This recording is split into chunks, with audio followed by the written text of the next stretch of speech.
Muito bem, pessoal, nós vamos agora estudar Levítico capítulo 6, onde fala leis das ofertas. Então vamos lá. O Senhor Deus deu a Moisés estas ordens para o povo de Israel.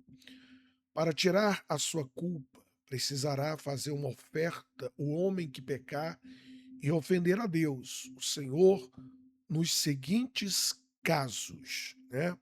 Nos seguintes casos. E oferecerás um carneiro sem defeito como sacrifício para tirar a sua culpa. O valor do animal será calculado de acordo com a tabela usada no santuário. Então, o que acontece, né? A oferta pela culpa referia-se a pecados individuais que afetavam pessoas e propriedades e para os quais era possível fazer restituição. Enquanto o sacrifício pelos pecados concentrava-se em alguma transgressão da lei, feita sem aquela intenção premeditada, né?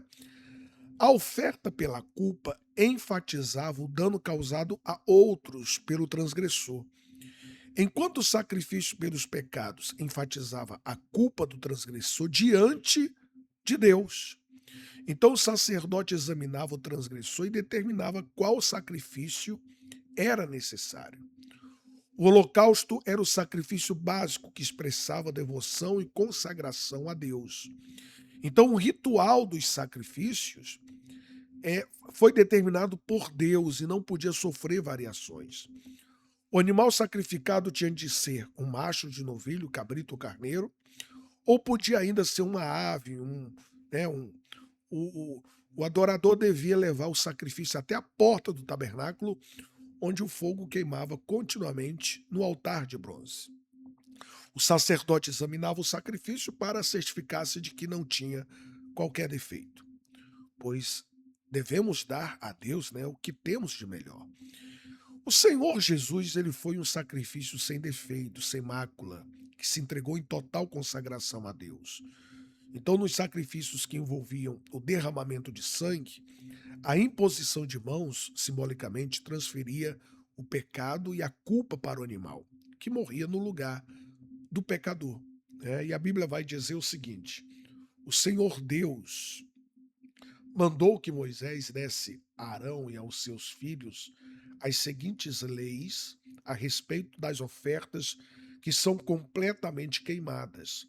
A oferta que é completamente queimada precisará ficar no altar a noite toda. E durante esse tempo, o fogo do altar deverá ficar aceso. O fogo do altar nunca se apagará, deverá ficar sempre aceso. Todas as manhãs o sacerdote porá lenha no fogo, arrumará em cima a oferta que vai ser completamente queimada e queimará a gordura das ofertas de paz. O fogo nunca se apagará do altar, deverá ficar sempre aceso. Então Deus instruiu o sacerdote a manter o fogo queimando continuamente no altar, né? Remover as cinzas do altar e então levá-las para um lugar limpo fora do acampamento. Essa era a instrução. Então, a Bíblia vai dizer: são estas as leis a respeito das ofertas de cereais. Os sacerdotes apresentarão a Deus, o Senhor, as ofertas de cereais em frente do altar. Um dos sacerdotes pegará um punhado de farinha com azeite e o incenso que foram misturados com ela e o queimarás no altar para lembrar que a oferta toda é dada a Deus. O cheiro da oferta é agradável ao Senhor. Olha só, né? E aí ele vai dizer: todos os homens que sejam descendentes de Arão têm para sempre o direito de comer desse pão. É a parte que lhes pertence das ofertas de alimento para dadas a Deus, o Senhor, mas acontecerá uma desgraça a qualquer outra pessoa que tocar nessas ofertas, pois são sagradas. Então o que acontece? A oferta de manjares podia ser apresentada no altar em uma dentre 5 formas: flor de farinha, bolos assados no forno, bolos assados numa assadeira, né, bolos assados numa frigideira, grãos esmagados de espigas verdes, enfim, esses bolos eram levados eh, a, a, a massa, né, de torta ou pizza, como se fosse a nossa, né? Então o bolo era dessa maneira. O sacerdote que estava ministrando colocava apenas uma parte da oferta no altar, a porção memorial para o Senhor, no qual ela era consumida pelo fogo. Então, é impossível comprar salvação, né? Ou merecer as bênçãos de Deus com o nosso trabalho árduo, pois sem derramamento de sangue não há perdão dos pecados. Porém, aqueles que foram salvos pela fé no sangue que Cristo derramou, podem consagrar a Deus aquilo que ele os capacitou a produzir. Então, essa oferta representa Jesus Cristo como o pão da vida, aquele que é perfeito, que nutre o ser interior quando o adoramos e meditamos na Sua palavra. Então, a oferta devia ser acompanhada de azeite derramado sobre ela ou misturado com ela, que é um retrato do Espírito de Deus, né, dado a Cristo sem medida. Então, minha amiga, meu amigo, ele vai continuar dizendo: o Senhor Deus deu a Moisés as seguintes leis a respeito da orientação dos descendentes de Arão para serem sacerdotes. Quando um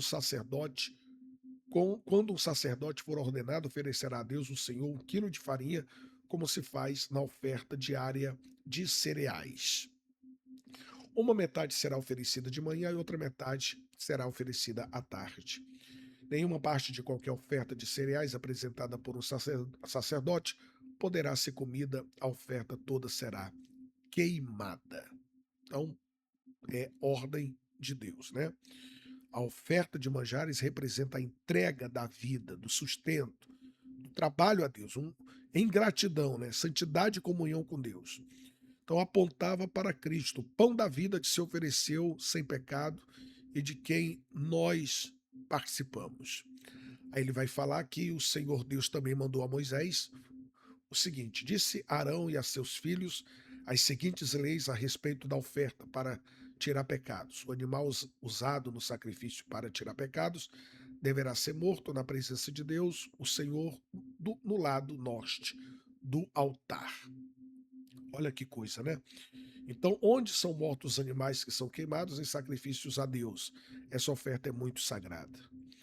Então, devia ser levada ao Senhor independentemente de quem era o pecador. E quanto mais alta a posição do pecador, em Israel, mais caro era o sacrifício.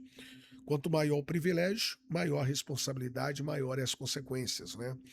O transgressor, ele deveria identificar-se com o animal que havia levado ao colocar as mãos sobre ele. Então, o resultado desse ritual era o perdão, conforme foi mencionado anteriormente. Apesar de os sacrifícios dos animais não terem poder para remover o pecado, nem para mudar o coração humano. Então, apontavam para o sacrifício perfeito de Jesus Cristo. Ele é o sacrifício por nossos pecados. Vamos ficando por aqui nesse estudo. No próximo vídeo, nós vamos estudar Levítico capítulo 7.